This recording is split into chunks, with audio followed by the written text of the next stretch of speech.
కొత్తవలసలో విశ్వకర్మ సేవా సంఘం ఆధ్వర్యంలో వైభవంగా వీరబ్రహ్మేంద్ర స్వామి వారి విశ్వశాంతి కళ్యాణ మహోత్సవ వేడుకలు. విజయనగరం జిల్లా కొత్తవలస మండల కేంద్రంలో కొత్తవలస కే కోటపాడు రోడ్లో గల శ్రీ గోవిందమాంబ మహాదేవి సమేత శ్రీ వీరబ్రహ్మేంద్ర స్వామి వారి ఆలయంలో ఈరోజు శ్రీ వీరబ్రహ్మేంద్ర స్వామి విశ్వశాంతి కళ్యాణ మహోత్సవ వేడుకలు విశ్వబ్రాహ్మణ విశ్వకర్మ సేవా సంఘం ఆధ్వర్యంలో వైభవంగా జరిగాయి.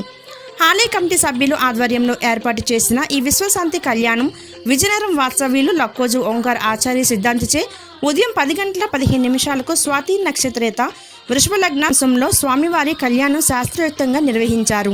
కళ్యాణం సందర్భంగా మధ్యాహ్నం భారీ అన్న సమారాధన కార్యక్రమం, పలు సాంస్కృతిక కార్యక్రమాలు ఏర్పాటు చేశారు. భక్తులు పెద్ద ఎత్తున పాల్గొని స్వామివారి తీర్థ ప్రసాదాలు స్వీకరించారు. ఈ కార్యక్రమంలో కొత్తవలస మేజర్ పంచాయతీ సర్పంచ్ మచ్చ ఎర్రయ్య రామస్వామి, మాజీ MPP Gorapalli Shiva, TDP senior నాయకులు లాలం అర్జున్ రావు, లంక శ్రీను, నక్కరాజు, రాము, కొత్తవలస మండలం విశ్వబ్రాహ్మణ విశ్వకర్మ సేవా సంఘం సభ్యులు తదితరులు పాల్గొన్నారు.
అయినటువంటి జగద్గురు శ్రీమద్ విరాట్ శ్రీ వీరబ్రహ్మేంద్ర స్వామి వారు శ్రీ గోవిందమాంబ మహాదేవి దేవాలయంలో షష్ఠమ వార్షిక కళ్యాణ మహోత్సవ కార్యక్రమాన్ని ఈరోజు కొత్తవలస గ్రామంలో అంగరంగ వైభవంగా జరపబడుతోంది.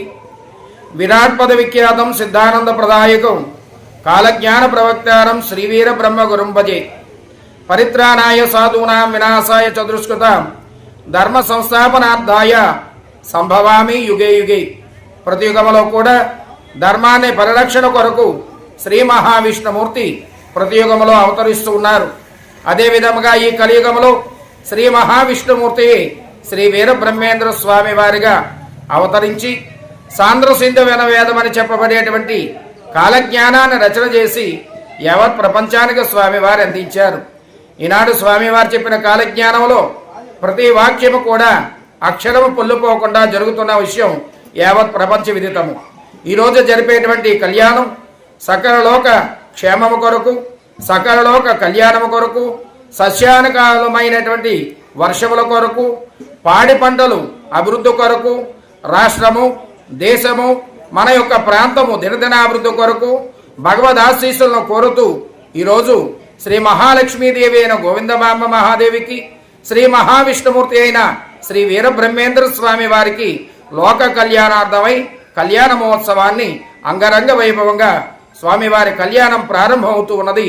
కావున పురప్రజలందరూ కూడా విచ్చేసి స్వామివారి కళ్యాణాన్ని దర్శించవలసిందిగా, స్వామివారి తీర్థ ప్రసాదాలు స్వీకరించవలసిందిగా కోరుతూ ఉన్నాం.